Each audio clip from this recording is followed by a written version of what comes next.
Good afternoon and welcome. Welcome to this MECLA hybrid event, joining us both here in Melbourne and online. It's great to see such strong participation here in the room after lunch.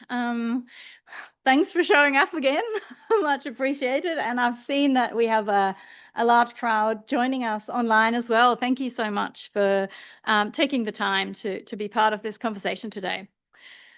Today, we're focusing on data centre delivery, decarbonisation, with a particular emphasis on embodied carbon.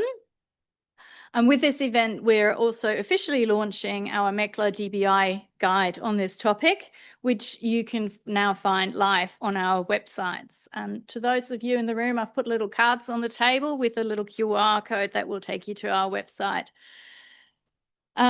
Before we begin, I'd like to acknowledge the traditional owners of the land on which we're meeting today, the Wurundjeri Woiwurrung people of the Kulin Nation, and pay my respects to elders past and present.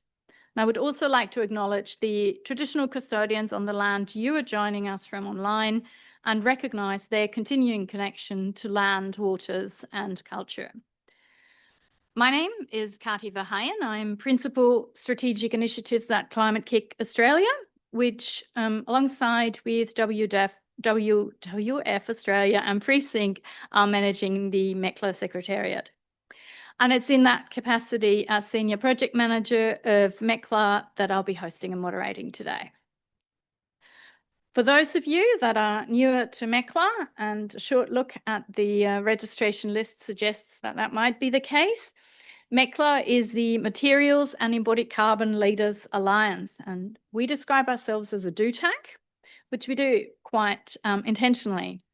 We bring together industry, government and research to do the doing for the built environment sector, primarily through working groups or events such as today, to raise demand for low carbon building materials, to help de-risk innovation, to test ideas, develop practical tools and guidance, to contribute to policy development, but sometimes also just to test ideas, to build case studies and overall to support capability building across the sector. We're doing this by operating in a pre-competitive environment, and we're accepting that we don't always agree on everything. But we're rather spent the last years creating that space for collaboration, in which, like, this safe space for collaboration on issues that are too complex and also too important for one or any one organisation to solve on their own. I've been mentioning we've been doing this for years. We're actually celebrating our 5th birthday this year. Actually, 5 years ago, yesterday, we had our first launch event. And now that we're grown up and need to start school really soon, we should celebrate this, and we will be celebrating this, but I would like to just mention that we have done and achieved so much over those last 5 years. We've convened a large number of public events and workshops. We've produced a significant body of guidance materials and research, and we've built a really strong and ever-growing network of members and collaborators, which is from over 300 organisations at this stage. And if you haven't already explored our websites, I really encourage you to do that, because it's really showing the effort, that the collective effort that has gone into this over the past 5 years. I'd also like to thank the DBI, the Decarbonising the Building Industry Initiative, for funding and supporting this work. DBI's focus on applied industry connected research has been critical in enabling this work together and launching the report today, and just generally the collaboration between DBI and MECLA. Now, onto data centres. Data centres present a particularly important challenge for embodied carbon. We're seeing rapid growth, highly material intensive construction and complex global supply chains involving concrete, involving steel and aluminium and copper. And at the same time, there's a real momentum across industry to move beyond awareness to measurement and into practical action, which is exactly what we want to be talking about today. A few quick housekeeping rules. This is a hybrid event and we are recording this event, and we will be uploading that to our website later alongside all the other materials such as slide decks and the report. For those of you joining us online, you can put questions in the Q&A section. Please don't put them in the chat, put them in the Q&A, and we'll be able to draw from those questions when we are moving on to the panel conversation. We'll be hearing 4 presentations before we move into set panel conversation and Q&A. So let me now briefly introduce our speakers. We'll hear first from Dr. Stephen Linforth, who's research fellow at the University of Melbourne and part of the DBI network. He will be speaking to why data centres matter from a decarbonisation perspective and why DBI identified this as a priority area for research and collaboration. After that, we'll be hearing from my colleague, Alexi Barnstone, who heroically is joining us in the middle of the night from Lima in Peru during a sabbatical to talk through the report, the development of the report, and the workshops he's been holding with industry to ensure that the research is grounded in real-world experience and informed directly by industry input. After that, we'll be moving into the industry perspectives. We have 2 fantastic speakers. We have Tim Bush, who's Principal Sustainability Engineer at AWF. He will share how AWS is approaching decarbonisation across key materials and supply chains and what that looks like in practice. And we'll hear from AirTrunk, and I've forgotten to move through the slides here. This is the report, which I will leave here before I move to the speaker slide. We will hear from AirTrunk after that. We hear from David Pivac, who's Senior Manager for Sustainability, who'll be talking about the embodied carbon ratio initiative they have been developing and how metrics and benchmarks can support better decision-making and clearer signals to the market. I also want to thank AWS and AirTrunk here for being part of the work that we've been doing on the report. They're both MECLA members and have been actively involved, not just in this work, but just generally overall in the work that MECLA is doing, which we really value. And then after the presentations, we'll move to the panel discussion where we will have Stacey Johnson join us as well. So with that, I will move to the first slide.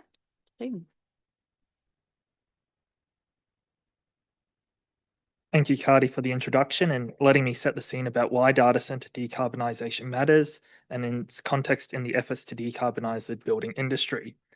As you all may be aware, the DBI is heavily invested in decarbonisation, but there is so much more to this problem than initially meets the eye. The journey to net zero has not been an easy one, and we've still got a lot to do to reach that. We've experienced numerous ups and downs along the way. However, this journey is not being completed in isolation, and the needs and demands of the world are constantly changing as this takes place. Housing, as I'm sure you're all acutely aware, is in dire straits in Australia, with more than 1.2 million homes needed by 2029, and we are already behind schedule for that. Another big shift, and hence the need for data centres, is the advancement of AI. This will play a large role in not only the day-to-day lives of people, but for the specialised tasks of the building industry and others alike. As previously discussed in the morning session, and I'll reiterate here, we are not on track to meeting our carbon emission reductions to limit warming by 1.5 degrees Celsius. There is tremendous work that needs to be done to take place to reduce emissions across not only energy generation, but across transport, operating, embodied carbon, and so many other sectors. Thus, the ability to decarbonise data centres and to do it quickly is one of those important steps forward to achieving this goal. We are in a critical decade, and embodied emissions are largely front-loaded, with the bulk of emissions occurring before the doors of the data centre even open. We cannot afford to act on these emissions later, whether it's a residential house, data centres, or a 100-storey skyscraper. If we are to meet our near-term climate targets, which are approaching rapidly, reducing upfront carbon is essential. Breaking things down further, the building sector is a major contributor to greenhouse gas emissions. Concrete contributes roughly 8% of total global CO2 emissions. steel is a similar amount. Australia's construction sector comprises 18% of our embodied carbon footprint. While it might look like a small slice of the pie, there are still significant challenges which must be confronted to address the carbon locked into the extraction of materials in manufacturing, transport, assembly, maintenance, and so many other factors which make up embodied carbon. Looking back historically, you can see operational energy makes up a major component of building emissions. However, as the world is decarbonising those emissions, the share of that is reducing and is expected to reduce quite dramatically by 2040. And the embodied emissions, cement, iron, steel, aluminium, are increasing proportionally. So while most conversations tend to focus on power supply and water usage, we need to see that shift to also the decarbonisation of the embodied emissions, and hence the need for this report. Building materials such as concrete and steel are hard to abate sectors, and we need to see significant research and further work here to address these challenges. What this looks like globally is by 2050, a 50-50 split between embodied carbon and operational carbon. In Australia, this is predicted to be even higher at up to 85% carbon emissions being in the form of embodied. I've already mentioned the shift in operational emissions and energy generation, but it is worth touching upon how we continue to build with carbon-intensive materials like concrete and steel. Although we are seeing timber is on the rise and may be a great contender for data centres. Furthermore, our population is growing and more infrastructure will always be needed. Finally, we're not just looking at the uptake of, we're just not seeing the uptake of low carbon materials and circular economy practices necessary to realise these changes. Now, it's important to look at how these resources can be used to quantify the challenges ahead of us in building decarbonisation. So looking at three main materials, concrete, steel and timber, we can see these here and the associated emissions per kilogram that they each contribute. So NABERS, the National Australian Built Environment Rating System, is an excellent resource for quantifying the emissions of these building materials. Of concrete and steel, as well as many other materials which are required in data centres. You can see here these materials are heavy emitters, so any reductions we make now will have significant benefits in the long term. It's just a matter of knowing what can be done where. Circularity in design will also be an important component of this future. Breaking things down further, we have a comparison of the requirements to build an 8-story building, so somewhat different to the challenges of a data center, but similar lessons can be learned. When speed is a factor, concrete isn't very fast, but there are solutions like prefabrication and modular construction, which can help level the playing field. In terms of embodied carbon, the looming spectre of today, we can see how the two biggest construction materials, concrete and steel, have the highest emissions by far. I'm sure everyone's aware of the project management triangle. Already, it is difficult to balance time, cost, and quality in construction. The next step is adding emissions to that picture. It is not as simple as adding emissions to cost. As you can see here, steel, with its lowest cost, still has high emissions. So going forward, we need to know which materials can be used with a low embodied carbon and how we can further enact change in reducing the embodied carbon of those materials while simultaneously maintaining low cost. Regardless, there are still significant challenges which remain in the construction industry, which must be considered across all building types, not just data centres.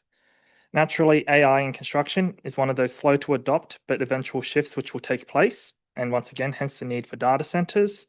Low carbon solutions, hydrogen-enabled green steel, near-zero clinker for cement are just some of those pathways to addressing material solutions and emissions. Furthermore, the construction sector is facing a productivity crisis, which makes delivering these data centres all the more difficult. So I've mentioned before, prefabrication and modular construction are just some of those solutions, but even now in Australia, core building methods have remained largely unchanged for the last 50 years. modern methods of construction still have a relatively small share of the construction activity in Australia. Furthermore, designs, regulations, standards, certification, policy all require massive work and input from experts, academia, industry, and the government. Beyond that, there is also a growing shift towards automation and robotics in the construction sector, which can help improve productivity, but once again, will also rely heavily on AI and data centers for a whole range of functions. In conclusion, I've got 4 main takeaways to lead into the following discussions. Timeliness, first and foremost. We are working against the clock, and reaching net zero is not going to be easy, making this work all the more important. Materials need to change, or builders need to be more aware of what materials are actually available for them and the tools they can use to quantify their carbon emissions. Circular economies are another big player in the decarbonisation journey, and importantly so for data centres. And finally, co-benefits. Sure, today's focus is on decarbonising embodied systems, but that can have additional flow-on benefits to the operating energy through smarter system designs and energy-efficient layouts. Ultimately, we are looking at a full revision of the building lifecycle, and data centres are another piece of that infrastructure puzzle with their own unique challenges and demands that will fall into this revolution. So, thank you.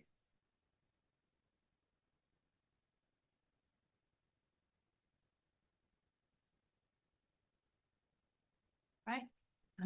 We're handing over to Alexi now. Alexi, can you come online? Wonderful. Hi, everyone. Thanks, everyone in the room. Sorry, I can't see you and those online. Great to see so many people attending the conversation today, and really excited to finally launch this report that we've been working on over the past months.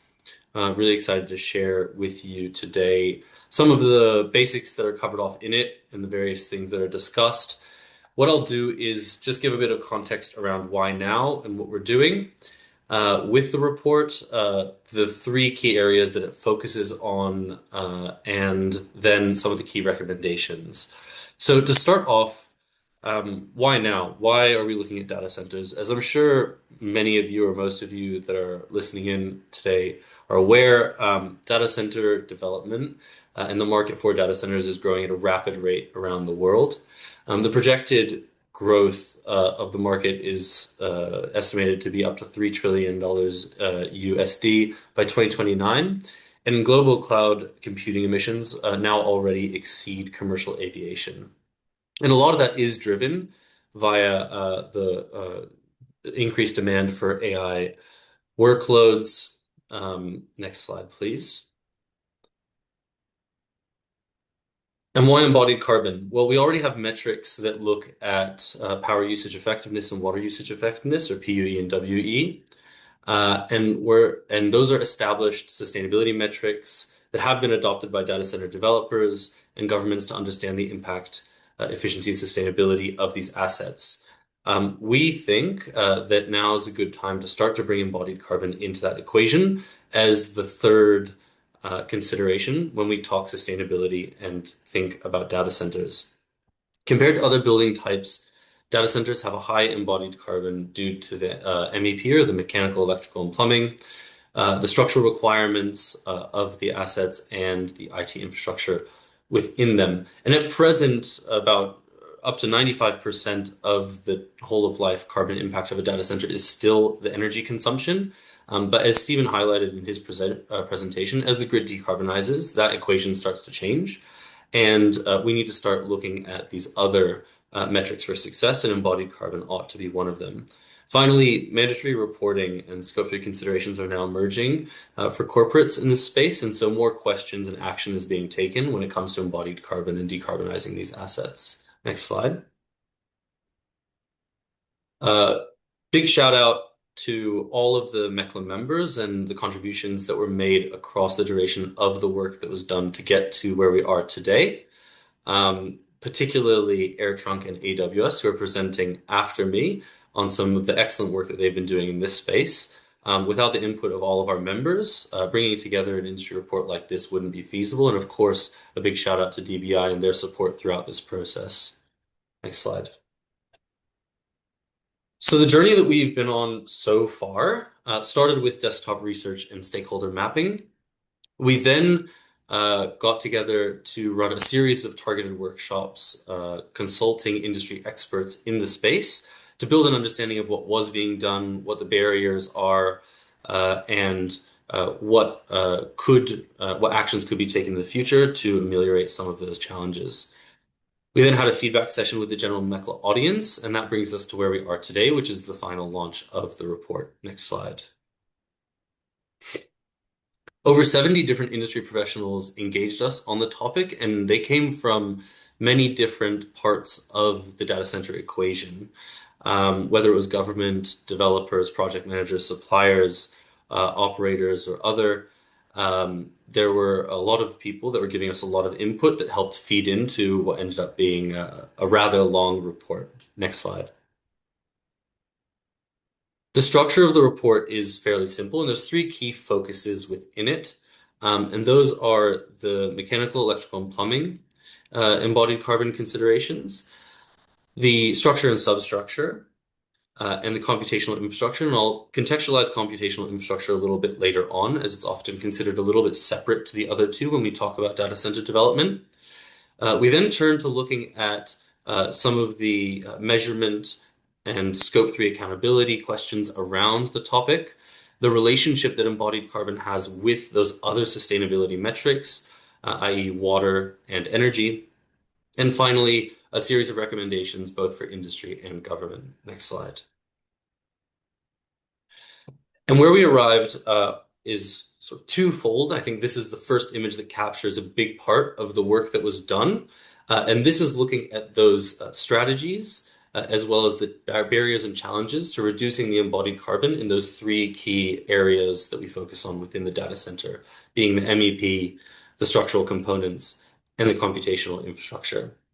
And I will walk through each of those. I might skip over a couple of the points just because there's a bit too much for me to cover off on the time that I have. But if you want to hear me ramble on more about it, I'm happy to talk to anyone afterwards. But next slide, and I'll start to talk through some of those key takeaways. So to start with, and I might just flag this before I jump straight into MEP, a lot of these considerations are contextual, right? They're based on the particular asset, the location of that asset, what kind of material availability exists for the asset, etc. And so some of these are generalized just because they need to be contextualized within the specific case. Now, to get into MEP, one of the big things that was emergent from the research done on this topic is just the sheer amount of upfront and cumulative whole of life embodied carbon MEP is responsible for when we're talking about data centers compared to other building typologies. On the right here, you can see a comparison between an office building example and a data center example, an analysis done by Ramble that shows you just the sheer amount, almost 60% of upfront carbon is associated with the MEP. And that goes up to 90% cumulative whole of life. And that's because of the replacement cycles over, say, a 50 to 60 year building life cycle for that asset. Next slide.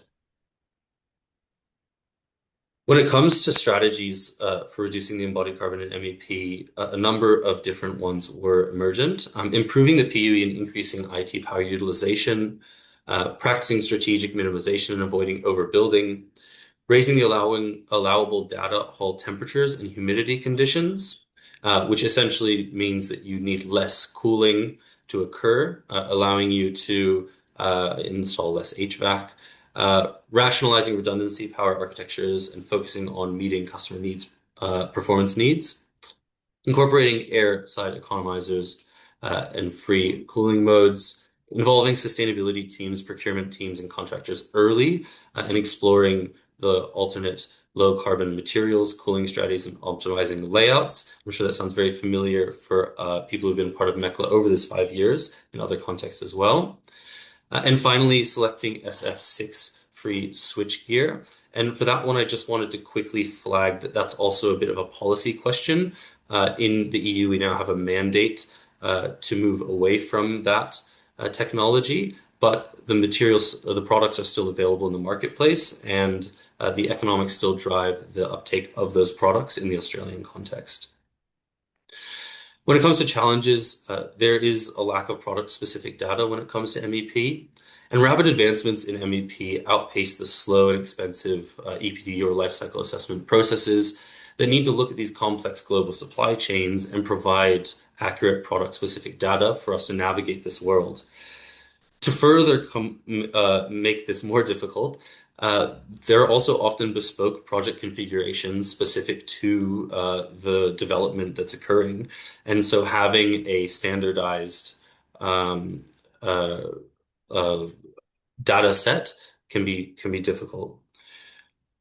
Procurement and construction speed can also become a barrier in the context where delivery has to happen faster than the assessment needs to occur, and rigid client requirements in service level agreements can be a barrier to, say, allowing the raise in data hall temperatures and humidity conditions. So in a dynamic where a client requirement doesn't allow a developer to reduce the cooling systems that are installed, that obviously proves challenging. Next slide. Now, I'm not going to talk too much in detail just for time's sake on this one, but I just wanted to highlight one of two really, really amazing case studies that we have within the report. And this one was provided through DBI and the University of Melbourne to us. And this is an analysis of the structural components that go into data centers. And I really encourage anyone that's interested in having a look at where does the embodied carbon lie in the structural components to have a look at the report, and you can do an analysis or compare to the work that you've done yourselves. Next slide. So when it comes to structure and substructure, some of the strategies that we uncovered were designing design optimizations, such as adjusting spans to reduce structural steel tonnage, engaging contractors and structural engineers early and targeting procurement of low carbon materials, using extended life service materials with lower replacement requirements, and single story on-grade data halls to reduce structural material needs. And that last one is based in the reality that data halls have a lot of heavy IT equipment in them and require a lot of structural embodied carbon investment in steel and concrete to support them if you're going multi-story. But of course, there are challenges in that. And land scarcity and zoning often force multi-story data centers. Program pressure to develop data centers at speed conflicts with the use and sourcing of low carbon materials. There's limited availability and EPD coverage of low carbon structural products, although this is probably the space out of all three of the topics where there's the most data availability. And industry lacks baselines and benchmarks for structural embodied carbon. Next slide. Finally, I'll talk about IT infrastructure. And as I mentioned before, it is treated a little differently in this context, often because a separate entity is managing what sits inside the data center. But there are still strategies and challenges to decarbonizing them, and it's worth having that conversation as we move towards lower carbon solutions for the asset as a whole. So on strategies, reducing the refresh cycles and increasing server utilization reduces the embodied carbon, deploying higher power density racks, engaging vendors for increased data transparency, and reusing hardware devices or subcomponents to try to reduce the amount of strip out and reinstallation of new products. There are a lot of challenges that sit in this space.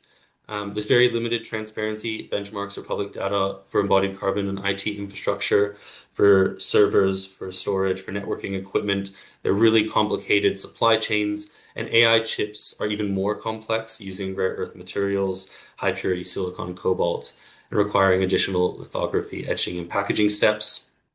AI also demands shorter life cycles, rapid upgrades, and denser and hotter racks, which require and catalyze more investment in embodied carbon and MEP through cooling systems, for example.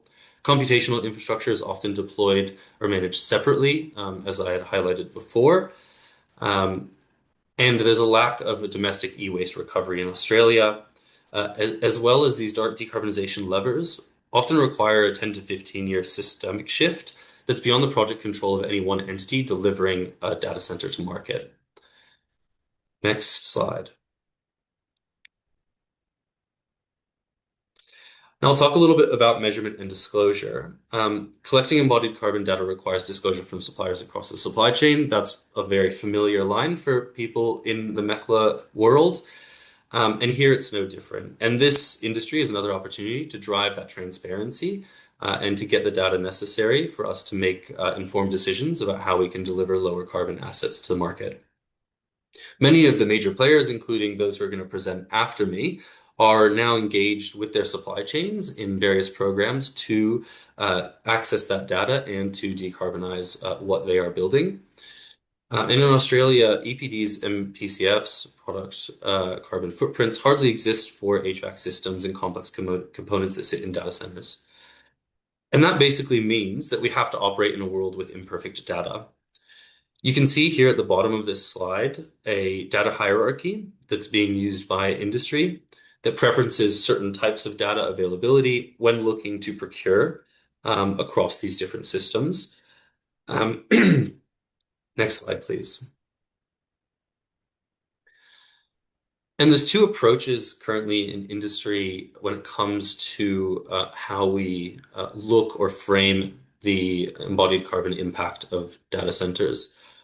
One is tons of CO2 per kilowatt of IT capacity, and the other is tons of CO2 per square meter or CO2 per square meter of gross floor area. The UK building standard, for example, has a kilograms of CO2 per square meter maximum that they have capped for data center development. But and this is one of the key takeaways from the paper, and I won't go too deep into this because AirTrunk will present their work, which is fantastic in this space. What we really need to focus on here are functional units. And if what we're trying to do is bring more IT capacity online, what we care about is the amount of embodied carbon cost for that IT capacity being brought online, not the amount of embodied carbon per square meter, like other building typologies like office buildings. Ownership models in data centers also complicate the measurement and disclosure process. As I mentioned before, IT hardware is often treated separately in facility level lifecycle assessments. And embodied carbon accounting, because it is procured and refreshed independently by tenants, in contexts like co-location, where a different client is under a separate contractual arrangement, they have the responsibility for managing that component, which can cause complications. Mandatory reporting in Australia compels further alignment on system boundaries and process, but there's still work to be done to establish exactly what those system boundaries ought to be. Next slide. Another thing that I really wanted to highlight, and I'll move fairly quickly through this, is just what we're trying to achieve in this conversation is bringing embodied carbon in to be considered alongside the other sustainability metrics that are already industry standard across this market. PUE and WE, or energy and water, are very much hot topics at the moment, and I'm sure many people who are sitting in today are probably going to the Australian Data Center Summit in a couple of months, where those are the topics being discussed. But we think embodied carbon also has to be in that equation. And as I said at the beginning, recognizing that energy right now is the major contributor when it comes from a carbon perspective whole of life, that equation will change. And how we optimize across those different metrics and how they interrelate with one another is the most crucial thing that we want to try to stress and help establish. And as Australia looks to frame itself as a location for investment in the development of sustainable data centers, we think that this equation of bringing all three of these together is the unique value proposition and way in which we can position ourselves as the sustainable location for that investment. Next slide. I'll now just rattle off those recommendations and then hand it over to the next speaker. And bear with me here, they're somewhat long, but these were as cut down as we could get them. So first, for industry, to develop and adopt consistent data measurement metrics and benchmarks, establishing a standard industry-wide approach to measuring embodied carbon using approaches like the embodied carbon ratio, which AirTrunk will talk to you about in a second. establishing a strict data hierarchy, prioritizing product-specific EPDs and PCFs for MEP structure and IT to enable benchmarking, and driving upstream data transparency and establishing industry alignment on what demand signals to send up the supply chain through networks such as Data Centers Australia. We also think that we need to begin early and consistent supplier engagements to identify low embodied carbon solutions for the highest emitting components and allow for longer lead-in times for that engagement to occur and products to arrive, and embed requirements into those procurement contracts. Prioritize design optimization across all embodied carbon aspects, such as the materials efficiency, by pursuing strategies like higher power densities, simplified power architectures, tightly optimized redundancy models, broader temperature and humidity, service level agreements, and cooling strategies which prioritize outside air. Conduct whole-of-life carbon assessments at early design stage to establish baselines, and conduct as-built validation of key carbon-intensive material qualities. And that goes hand in hand with adopting clear and consistent Scope 3 boundaries for this space, including in that boundary, MEP in the whole-of-life assessment process. Finally, optimize sustainability outcomes targeting the nexus of energy, water, and embodied carbon. Never consider embodied carbon in isolation, but is embedded within a larger series of sustainability considerations. And finally, for government, in this next slide, we think government can really support in this space, and firstly, through creating incentives for data center developers to play a role in improving and early scaling of nascent technologies for very low carbon raw material production, such as concrete, steel, and aluminium. Government can also leverage their own procurement power to provide high volume demand for very low carbon raw materials, giving producers confidence to invest large amounts of capital in deploying technologies at scale. And they can support upstream innovation across the supply chain through electrification, renewables firming, R&D, and grants. Government could also enable these nexus synergies across energy, water, and embodied carbon by providing policy frameworks for those trade-offs and supporting rating tools to incorporate all three metrics for sustainability. They could support the development of better circular capabilities in the Australian market and invest in supporting industry to develop domestic e-waste recycling for both IT hardware and MEP recovery, and support industry in driving supply chain transparency and establishing standardized metrics and baselines for data centers.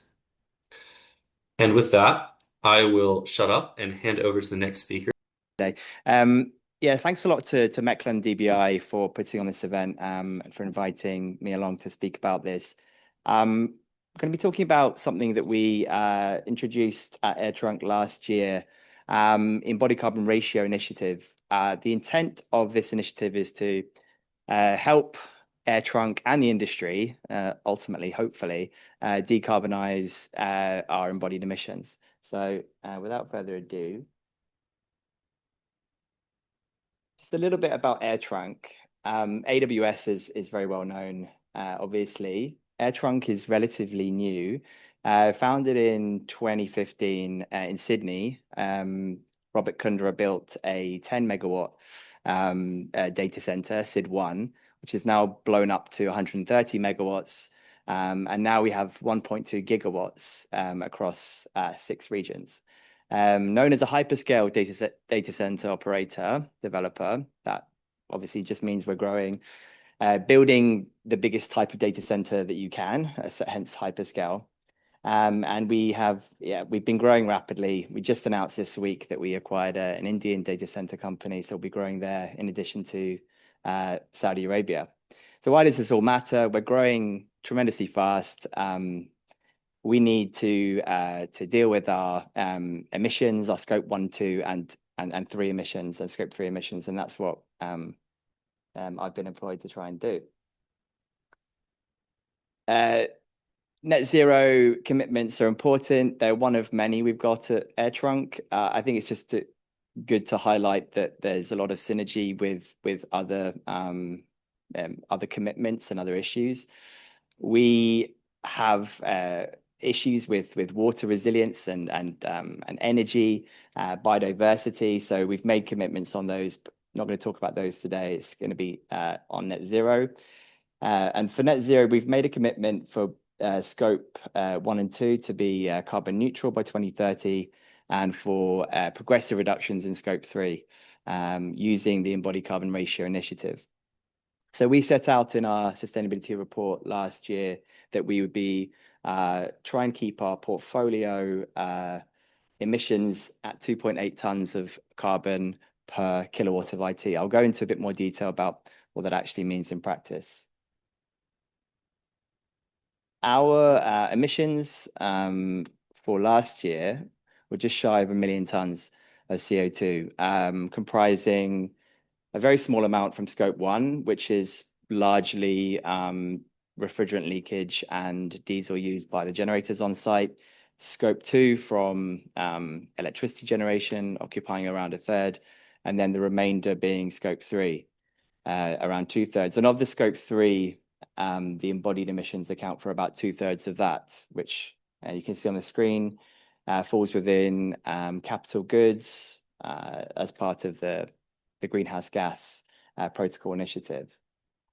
So it's a large number already, and we're scaling. So why do we need a new metric? Why do we need to use the embodied carbon ratio?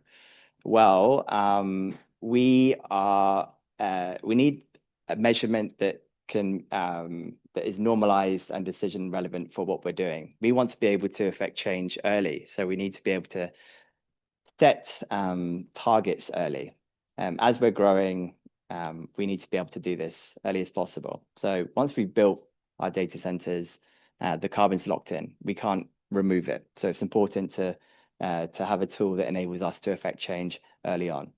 It also enables us to compare across our portfolio, our data centers in different regions with different typologies. So what's wrong with existing metrics? Nothing wrong inherently. Area-based metrics are, of course, important. Carbon per square meter or per square foot if you're in America. We still need to use those measurements, but what they don't do is tell us what the performance is in terms of the computing power, which is what we're trying to measure. It's what we're selling to our customers. So on the screen here, you can see 2 data centers, both of which are the same size. One's 10 megawatts of output, one's 30 megawatts. If we just use an area-based metric, that we can't tell the difference in terms of efficiency.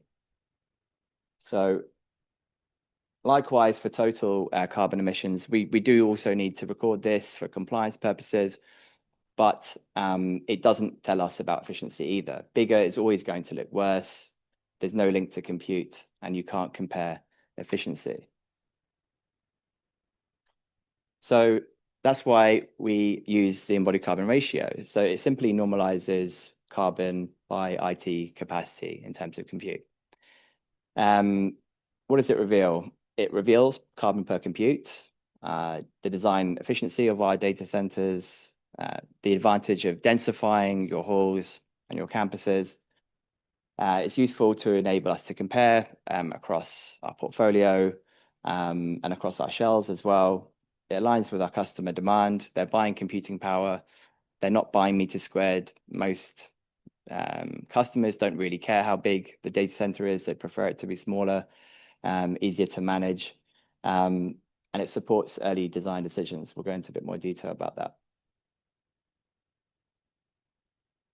So how do we use this at AirTrunk? How is it adopted?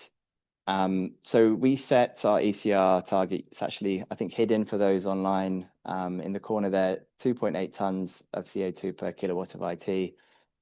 That's the portfolio target. So we have targets for each one of our regions. So the 6 different regions in which we operate now have a unique ECR depending on various factors.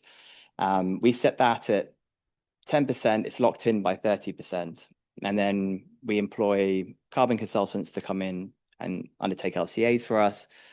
That then gives us a baseline. We then work with our design teams to look at solutions for reducing the embodied carbon. And we've already heard about a few of those today. I'll go into a bit more detail into some of those at AirTrunk. We have a methodology which underpins all this, which we've developed over the past year or so. And it also covers shell and core and fit out. So that's quite important. So the shell and core is the structure of the data center, and the fit out is the MEP that goes into it. We've already heard from Alexi that MEP is the biggest component when it comes to our emissions. And it's used to drive outcomes. So we have set KPIs for this year, which includes embodied carbon for the first time. We use it for benchmarking across our portfolio, so we can compare and contrast and improve upon our numbers. And it supports sustainability-linked financing. That's a really interesting one and a new nascent one for AirTrunk. So our lenders are increasingly looking at ways to provide new innovative ideas for green loans and sustainability-linked loans. And embodied carbon is now seen as a new area for that for them. So we're trialing the ECR metric on one of our projects at the moment. And if that's successful, then that could be rolled out. And what we will see is, hopefully, if we meet our objectives, is a reduction in our a margin adjustment to our loans, which would be better for us to then go on and finance more initiatives. And then for the banks, it gives them another tool to then market their services elsewhere. So we view that as a really interesting development. So on the screen here, you can see 4 of our data centers. These are LCAs that have been undertaken by a consultant who have given us really interesting insight into what's driving carbon or the ECR at different levels across our portfolio. So those are 4 different data centers in different regions. They are all roughly the same, except for one, the DC3. And that's really interesting to give us an insight into what's going on there. But why is DC3 lower? So that data center is a single story. So Tim, I know that your data centers are primarily single story around the world, where perhaps you've got more land. And we're building in Singapore. You know, land is very constrained. We're building in Hong Kong. We're building in Japan. A lot of those areas are very land is expensive, so we're building up. So that data center is lower because it's a single story. It also has a more simplified cooling architecture, doesn't have mechanical chillers, whereas the other data centers do. So it gives us an interesting insight and allows us to make it makes performance visible, enables us to make targeted decisions and improvements. I'm not going to dwell on this slide because I think we've already talked about it, but those LCAs have shown that the building services account for around 70% of our emissions. That's the opposite of what you'd see in a commercial building. Normally, you'd see 75% being the concrete and steel and the structure and superstructure, but it's flipped around for data centers. Likewise, for the composition, steel occupies almost half. Interestingly, copper, as Tim just talked through, is a huge component of our emissions. Around a quarter of all of our emissions is associated with copper. So it's a huge area for focus. And what can we do with this information? What changes can we make to the design and to the MEP to draw down the carbon? Alexi's already gone through some of these, so I'm not going to labor them, but structural optimization, super important. Reduce the columns, the thickness, the wall thickness, the slab, the floor-to-floor height. That has a huge impact. Reducing over-design, using lower carbon concrete and steel. I think those are the easiest levers that we have at present. And also, we just talked about that, the efficient layout, so single story versus multi-story. Regarding the MEP, it is harder because our customers have specific requirements on how they want their data centers cooled and also on redundancy. So we have often double lineups. So we have 2 kiosk transformers instead of we only need 1, but we have 1 as a backup. Likewise for the generators and power distribution units. So if there's work that we can do with our customers, to reduce redundancy, then that would have a big impact on the MEP we supply. Lower carbon equipment and refrigerants, that's an important area of focus. And the bottom on there, engaging suppliers on lower carbon solutions. We're still trying to get data. One of the key points in the MECLA paper is around data availability. We're struggling to get good quality data. So we're working with our supply chain at the moment to try and get better data, but it's a slow process. I'm going to give you 2 examples of some products that we have used that have made a dent in our carbon numbers. So for MEL1, we have used a hollow core precast that's led to a 30% reduction versus a traditional concrete product of the same type. And we have someone from Infrabuild in the room today. They have a really fantastic product called Sun 600, which they've developed quite recently, which has led to a 39% reduction in embodied carbon versus the traditional reinforcement bar. That's likely to go up, I believe, because they're switching over to a new renewable tariff. So the ECR initiative has helped us identify these products earlier and get those into the projects. And now we've got some traction and momentum. We're looking to do that earlier now with our procurement team and our suppliers on upcoming projects in Australia. I think I'm already at time. So that's really it. I wanted to close on this slide.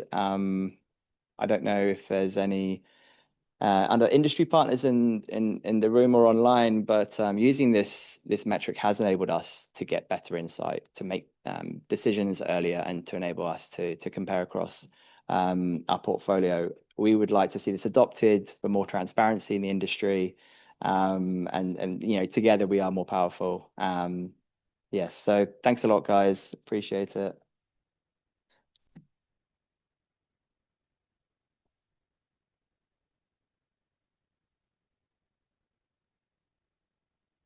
All right. Thanks everyone for their presentations. We're now going to move into panel conversations. And while I'm asking Tim and David and Stacey, who we haven't heard from before, to join, I'll just quickly mention the Menti that I've put up here. There's a QR code for a little Menti where we hope you can put give us some feedback on what you've heard so far, where you think there might be gaps or opportunities to MECLA to work from. And we would really appreciate your input on that. All right, so Stephen's already getting the microphones ready. If you, Tim, Stacey, and David would love to come up and we can get started.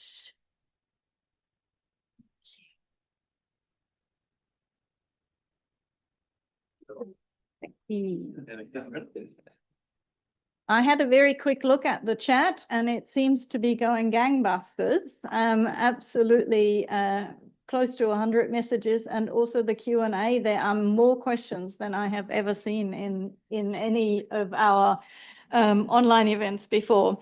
But before we get started, just looking back on your presentations, we've fantastic, so much to learn. They're lovely case studies, so good to hear what's happening. What stood out to you so far, looking at the different presentations, looking at the report? Where do you see the most immediate opportunities to work together? I might start with you, Stephen, and then move through.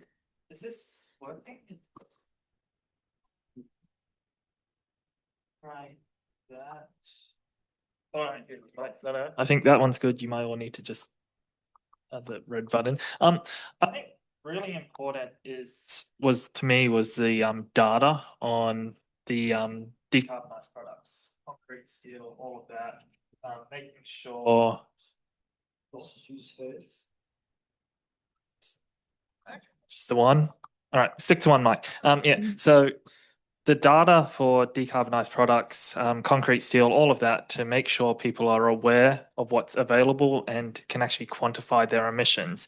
Because if we're going to be building all these new data centres with whatever material, we need to know how much carbon is actually being emitted, the smartest choices that people can make, and what's actually available on the market. If there's this fancy new product out there that doesn't have an EPD, people won't know about it, they can't use it, and all of those gains will essentially go on unrealized. That's a short description from me. Yeah, I think from my point of view, a lot of what we heard today is that the data center industry is pretty unique, which is good in one way. We're all learning as we go at the moment, but also we're able to build on the knowledge base that's come from previous asset classes. And I think we can use that uniqueness that we have to work together, and we're all, collaborative in this sense. It's a very unique industry in that, for AirTrunk at least, our customers often are our competitors as well. So it's quite sharing is caring, and we're all open together. So if we're all pulling in the same direction, we have a lot of buying power. So I think that's our biggest strength that we have in this industry. Yeah, agree with the change we can drive when we're working together.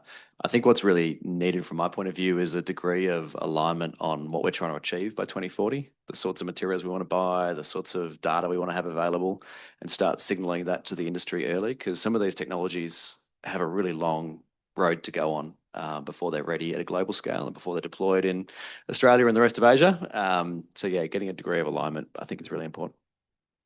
Yeah, I'd agree with that. Our generators, for example, have a 30-year life. So once we buy them, they're there for a very long time. So if we can find suppliers who are prepared to up the investment to produce equipment with lower carbon steel, we'd make a huge difference. And I'm smiling because generators is a great example.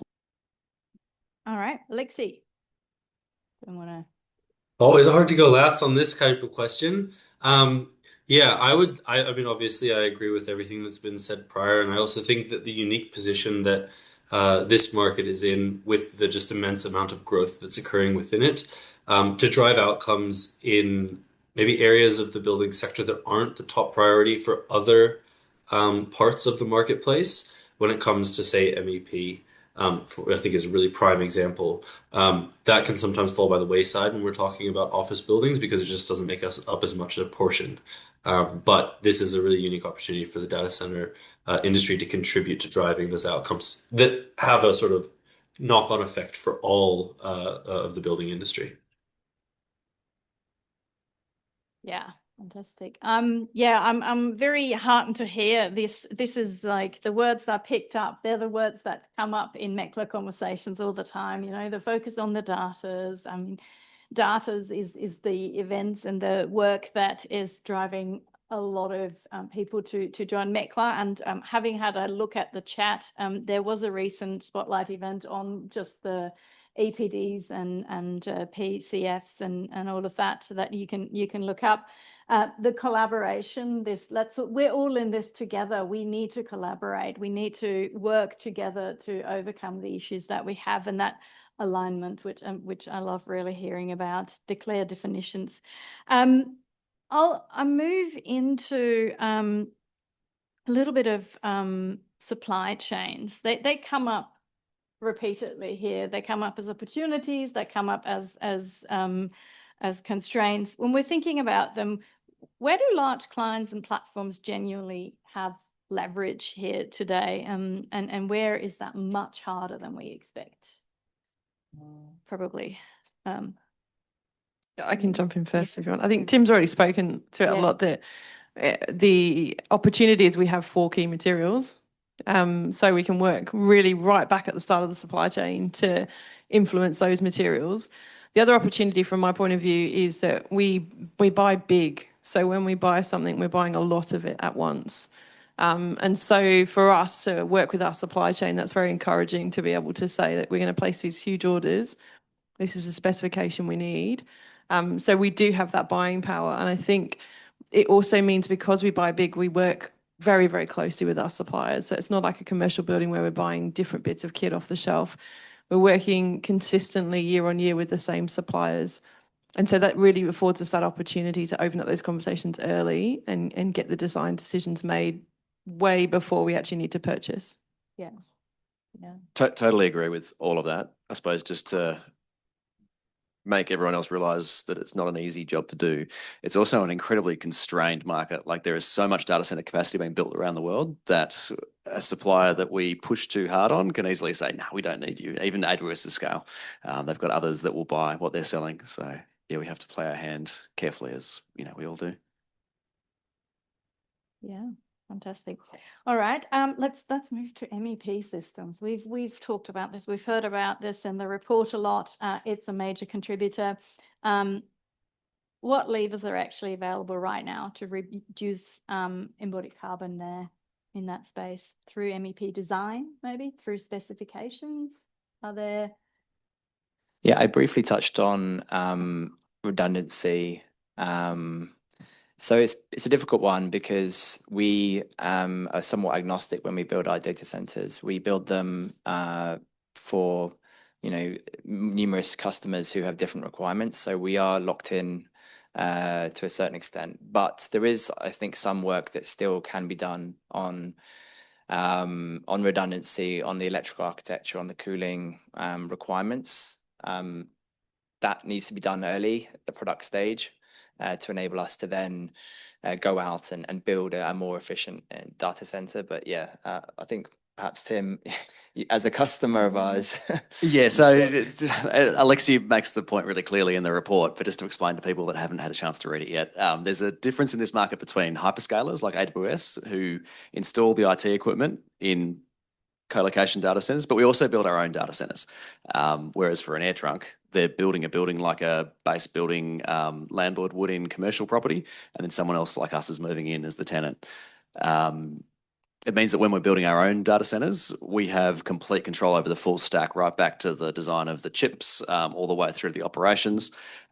We can, as a result, run our data halls hotter and damper, that's not quite the right word, higher relative humidity, and know that the computers that we're installing will be fine. Gives us more flexibility in terms of the types of cooling systems we install. We can control the availability model more directly, so we can move to lighter weight electrical topologies. But yeah, there's definitely a split incentive there between different hyperscalers that are moving into facilities like air trunks, not agreeing on what we want. So at a stage where your teams are designing, they can't necessarily refine the design quite as hard.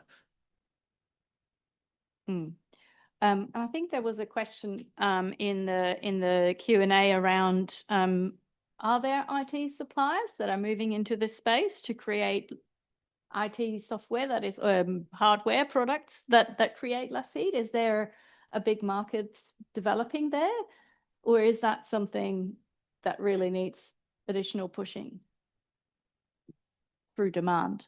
Probably I don't want to talk to it. I feel like I'm talking a lot. So I mean, with IT hardware, it's such a busy space. We buy chips from others. We also invent our own chips and have them manufactured by fabs. They're definitely getting more efficient over time. Like if you're used to buildings where perhaps you might squeeze out a 5% energy efficiency improvement and be really happy with yourself and retire early, these chip designers over the course of a 2 or 3 year design refresh can realize 40% more efficient, 40% more efficient chips. So there's definitely the ability to do more work for the same electricity and the same heat, which is good for the economy. It means theoretically you build less data centers.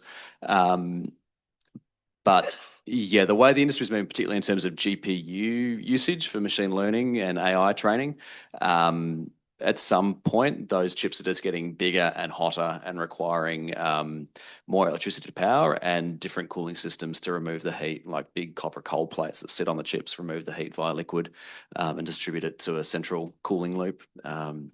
So yeah, not a lot of hope in my mind that chips are going to get cooler, just produce more work. I think the one thing that might save us or help us is that as materials get rarer and we are starting to having to recycle some of this equipment at end of life, hopefully that some opportunities will arise from that, because the amount of equipment that's put in now, we're starting to reach the end of the life cycle of some of this equipment, and we'll need to recycle that and to reuse. So hopefully that will prove that there's innovation in that space as well. Yeah. We've heard from you, David, a little bit about concrete, and there are solutions, low carbon concrete solutions available, or low carbon concrete options are increasingly available. That seems like an immediate, quick win. What's holding back more consistent uptake of low carbon concrete in data center projects generally? Generated to everyone probably. What needs to change? What needs to happen for that uptake? I think there's a risk aversion from general contractors and designers and architects as well, to a lesser extent, on being the one that messes things up. So there are products available on the market that promise to be just as fast to cure, as cheap and as readily available, but there's a blocker in being that contractor to then take on a perceived risk. So that's a problem that needs to be broken down, and I think it is changing now. There is more acceptance that higher SCM concretes can perform just as well, and can cure just as fast, but it's a slow process. I think that we heard from Stephen earlier on about how the building industry is still responsible for so much carbon, and part of that is because it's slower to affect change in this industry. Yeah, definitely building industry's slow to adopt the new practices, and new materials, concrete definitely falls into that sphere.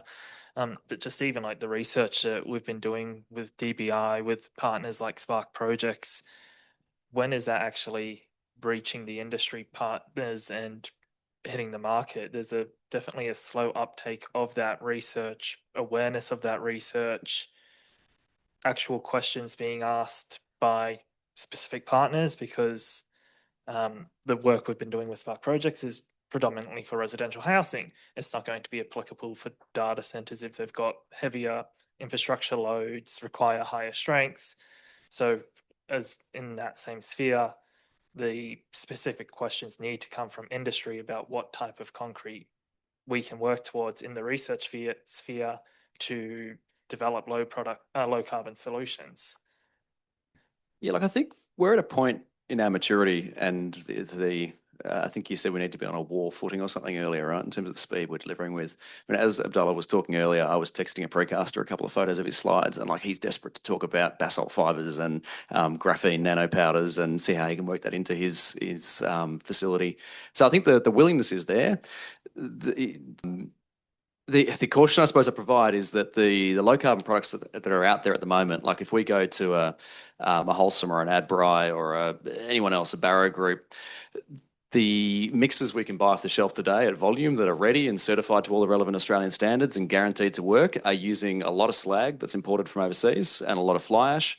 And really, if we want to use those types of solutions all over Australia in all our concrete, there's not enough of it to go around. We're not going to be fixing the world's challenge with decarbonising the concrete industry. We're going to be just pulling all that stuff into Australian products. There's a bunch of other technologies like calcined kaolins and electric kilns, and some of that innovation's happening in Australia. More of it's happening in Europe. There's a lot of work that needs to be done sort of over a 5-year, maybe 10-year horizon to, by the mid-2030s, have those products available at scale and make sure there's a route to scaling that enables the costs to come down. Okay.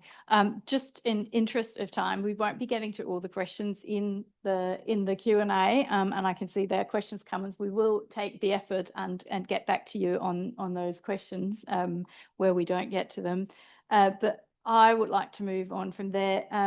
A recurring tension in this work is between improving data and needing to act before we have the perfect data available. How are organisations navigating that tension between waiting for better data and needing to act in practice? I can talk to what we've been doing. I think Alexi had the hierarchy up earlier.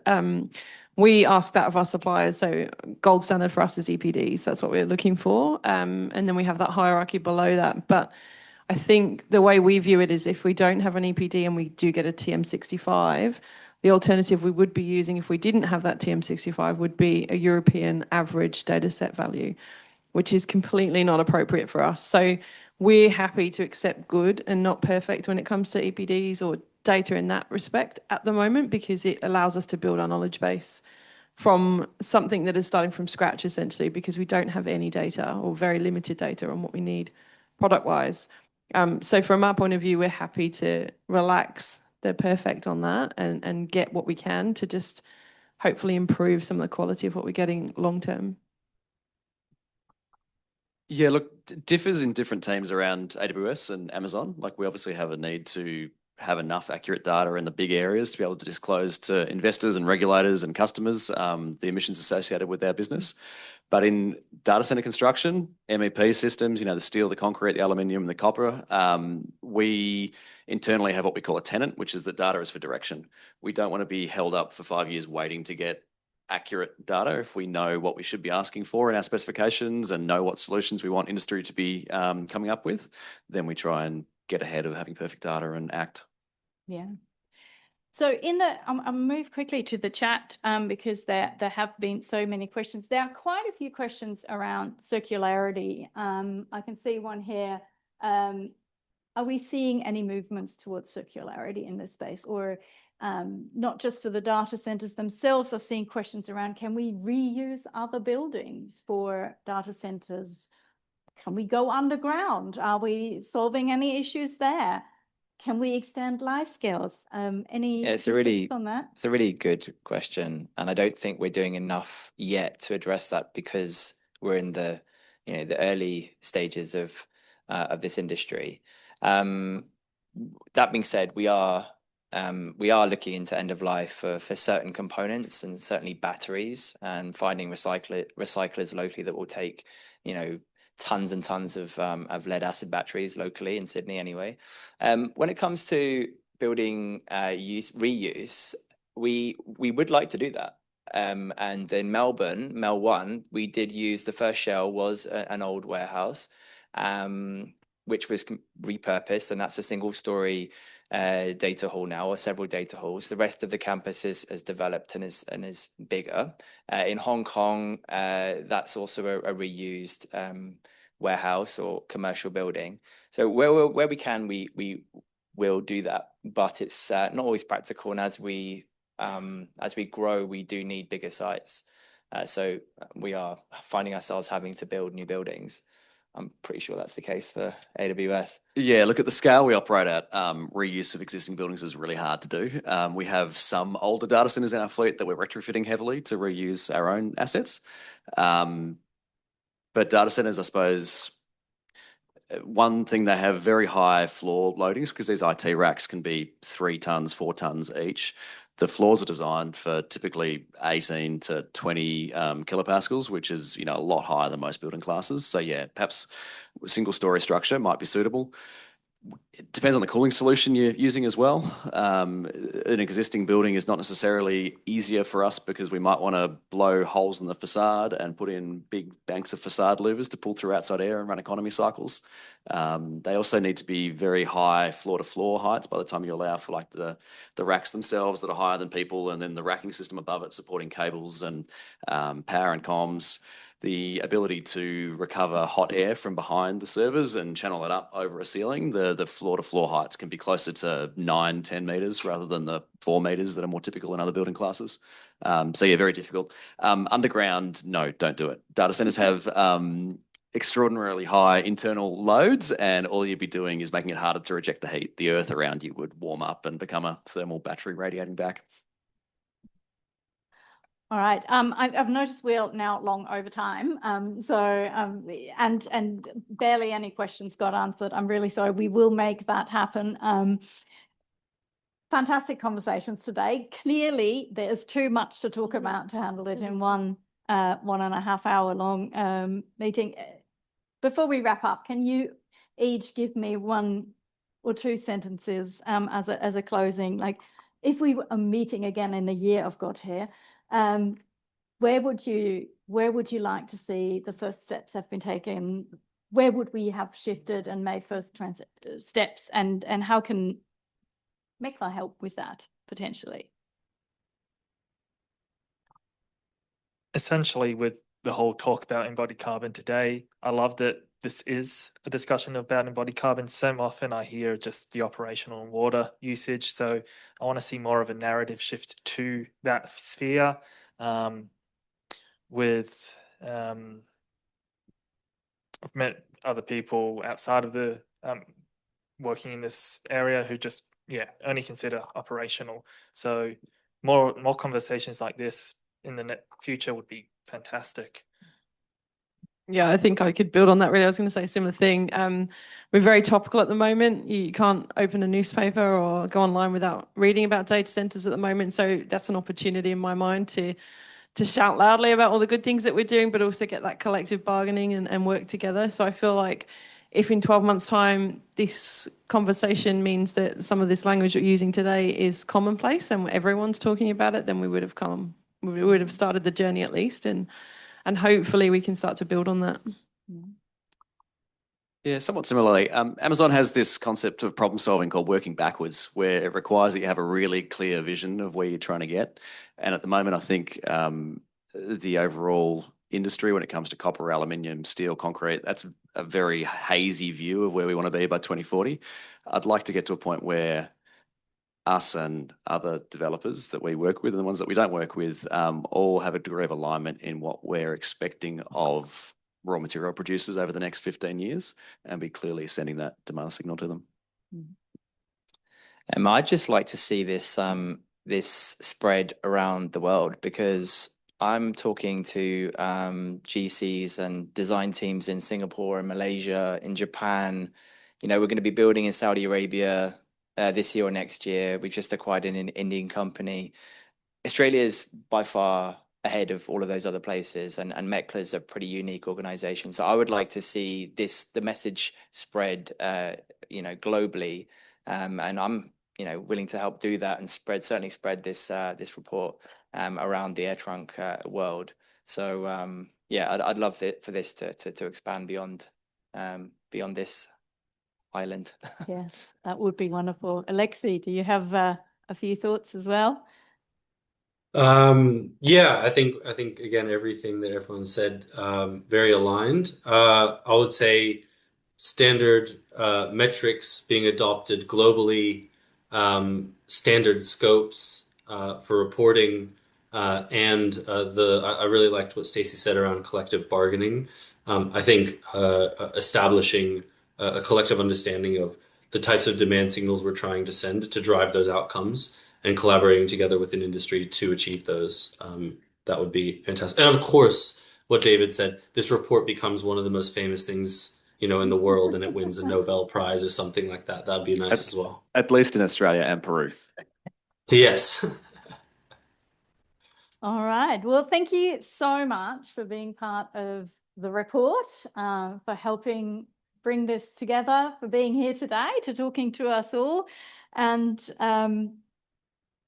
thanks for what MECLA sees as supporting what MECLA sees as its role to bring everyone together from across the industry to work on this. And we can see lots of typical topics of MECLA cropping up here. We're talking demand, and we're talking design, and we're talking, materials, and so building services. I mean, we even have a whole working group on that topic alone. So absolutely hoping to massively progress this over the next 12 months, or until we see again, which hopefully will be in a much shorter time.